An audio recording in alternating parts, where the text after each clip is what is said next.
Yay!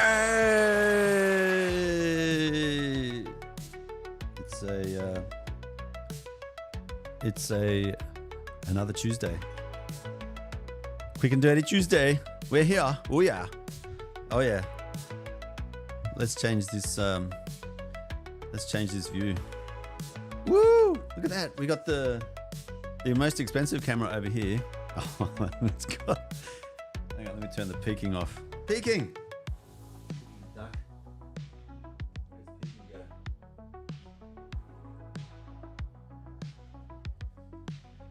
Ah, peaking's still there.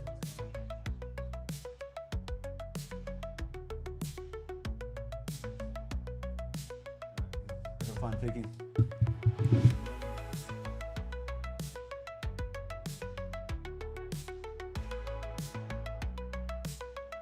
I think that's it.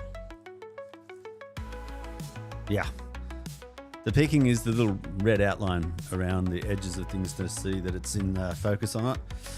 Oh yeah, it's still technically winter, but when we see this view, oh, where is it? Yeah, there. Man, there are no clouds out there. There's one in the distance. That big bright white bloom on the top left there, that's actually just a lens problem. Yeah, look at that. So lovely weather, I must say. I'm enjoying it. So spring is just about here. Oh, it's good. It's good. Like cold is okay, but I'm loving the weather. Check this out. On that screen, can you see to the top right-hand corner there? There is a whole lot of little growth. You can't see it too clearly on that camera, but when you're outside looking at all of those little tiny leaves coming out, oh my God, it looks so good. Springtime is the best. Love it, love it, love it. So I got inspired. I have to show you this. I have to show you this thing that's inspired me yesterday. I'm looking at doing some episodes, an episodic kind of a series of movie things. And which camera are we at? This one? Yeah, cool. So the movie idea that I've got is all around time travel. And so I thought I wrote a script around time travel, and it's kind of, what's the word? Like time travel, when you look at really understanding how to write a story around it, is actually quite complicated. And I had a one-dimensional view. I guess that's the closest thing I can come to describing it is a one-dimensional view of time travel. Yeah, and it can get really confusing really quickly. So there's a few movies I watched yesterday to get some ideas. Back to the Future is one of the classic time travel kind of ideas, and it covers a couple of theories which I discovered in this video on screen here. So I'll put that link in the chat so you can get it in the future, or I can look at it in the future as well.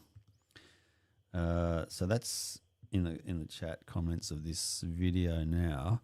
Yeah, so the idea is that there's a whole lot of different ways in looking at time travel, especially the theory. So I get copyrighted every time I refer to even a YouTube video. So I'm not going to go and play the video this time round because it's too annoying to put up with copyright strikes. So in the background, hopefully, yeah, there we go.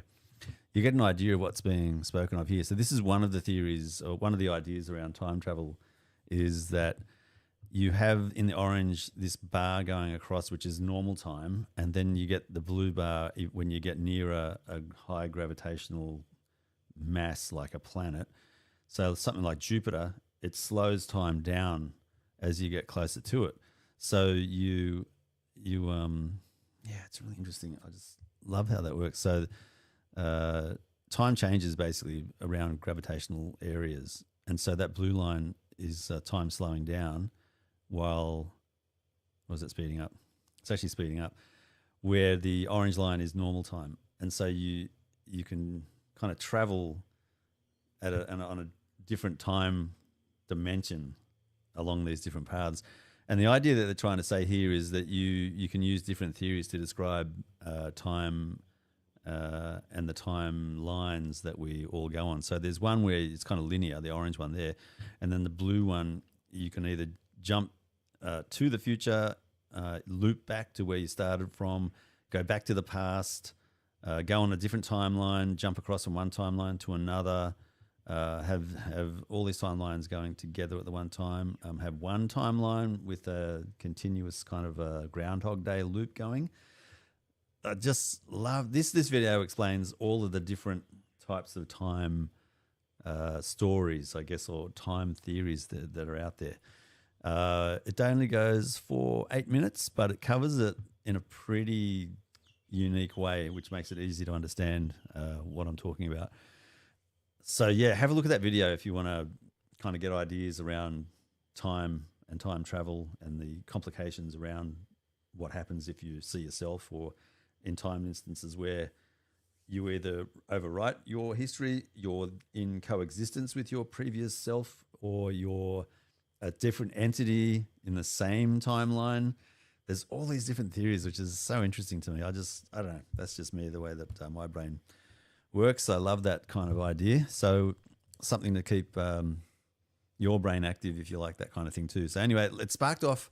I had an idea for writing an episodic kind of series around time travel. I was going to base it on some guy who has some trauma in his life and he wants to go back in time to fix it. And he gets a time machine kind of delivered on his doorstep by accident from a passing by space-time traveler whose machine breaks down and he throws apart and it gets caught up in the Earth's gravitation and then lands on Earth and he finds it and starts using it.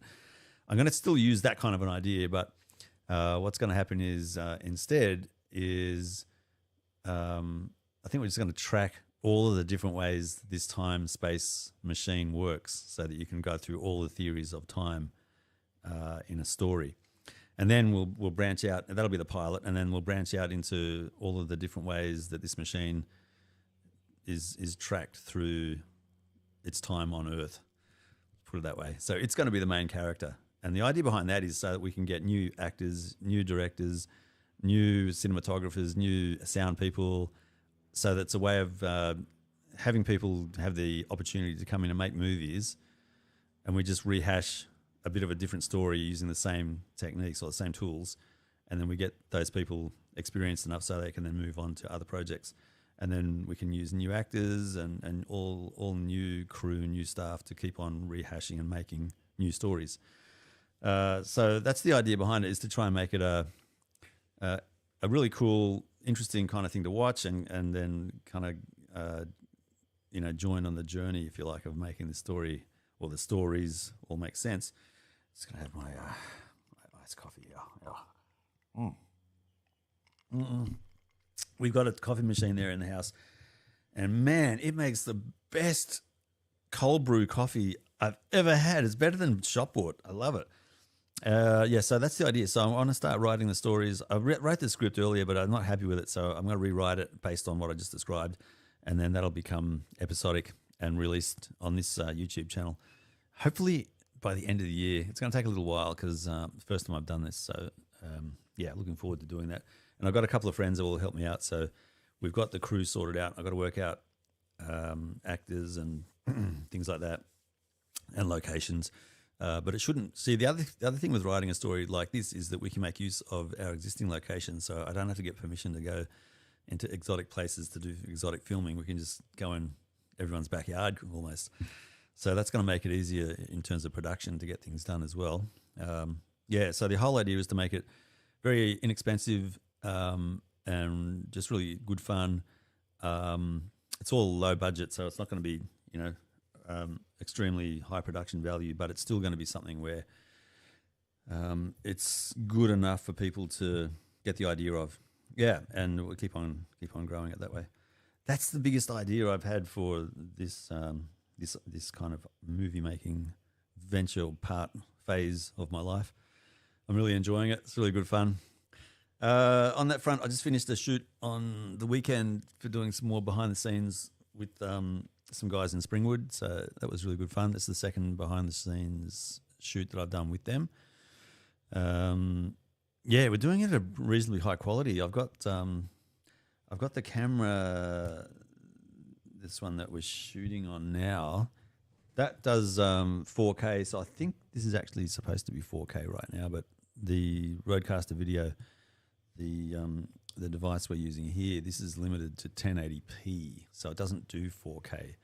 So it's recording in 4K, but the video gets translated internally and pushed out as 1080p through the HDMI cable connected into the video Rodecaster video.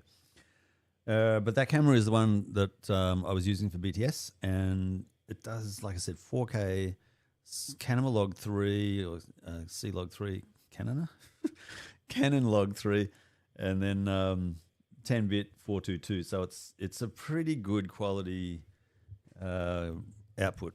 It's not as good as what I had. I had a Canon EOS M that was running Magic Lantern, and that did, at its highest resolution, raw 14-bit color. And wow, I mean, this thing was like a $250 camera, and installed Magic Lantern onto it. It was a real pain in the neck to get going in terms of getting the video out and then into DaVinci Resolve to finally edit. But once it was in DaVinci Resolve, it was so good to work with. Yeah, but it couldn't record for very long at 14-bit raw. Yeah, it would chew up gigabytes of memory, and it would overheat, and the buffer would overflow. So it could only do like 5 seconds or something at a go. So yeah, the most I got, I think, if I did 1080p raw 14-bit, then I think I could get maybe 30 seconds to a minute of footage before it would fill the buffer and then stop. But it was still like pushing the boundaries, obviously, of that camera's capabilities using Magic Lantern. But it's all free, very cheap camera, very cheap way into learning about cinematography and all of the ways that resolution, crop factors, lens choice, all kinds of things, camera angles, the 180-degree rule, all kinds of stuff I learnt about on that camera. So it was really good to learn on. That's now been sold, and it's living in New Zealand now with a guy that I did a swap on a Samyang 85mm EFM lens mount camera. What's EFM? No, EF, yeah. So for $600, I think he paid for that lens. I swapped it and sent it over to New Zealand. So someone else is using that camera and enjoying it and making movies with it. So it hasn't kind of died. It's still out there. All right, so that's quick and dirty. On the Signub front, I'm going back to work on the 29th of September. So I have got something like,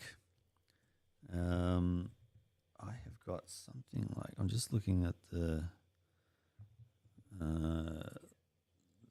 calendar here. I don't know where are we? 29th September. So it's all of September pretty much. So I've got like 1, 2, 3, 4, almost 6 weeks to devote to getting stuff done for this channel, and like I said, the episodic movies, the time travel movies. I'm going to call it, instead of Back to the Future, it's Forward to the Past. Don't think it's going to work, but anyway. Name change, highly likely. Oh, whoops. Something's happened there. Let's do this. Going all over the place. There we go. And we're going to change that. So, yeah, so that's pretty much what I wanted to cover today as a quick and dirty. So I've got another video that I'm working on. I'm just calling it Home, and it's just a short video trying to use the XF605 to its higher kind of capability, just to get used to it and making shorts. So this will be a short movie based on the idea of the difference between a house and a home, what makes a house and what makes a home. And it's all based on my experience in moving into where we are right now. So that'll be coming out hopefully towards the end of next week, because I want to spend a bit of time doing a slightly better job on production. It's still not going to be fantastic, but it'll be something in the direction where I want to be able to control lighting, do a bit of sound design, get sound effects going, just to try and get more experience in how to make how to make better movies, basically. Yeah, so I've got to start somewhere, so I'll start there. Right, that's about it there. So, yeah, Quick and Dirty is done. This time it's a little tiny bit quicker, I think. Yeah, 15 minutes. That's about more appropriate. All right, on that note, I shall go. You guys have a wonderful week. I will hear from you. You will hear from me. We will see each other. We will talk. How does that work again? I don't know. But, yeah, we will see you guys in the future. Bye for now. Have a good one. Bye, bye, bye. Bye, baby, bye.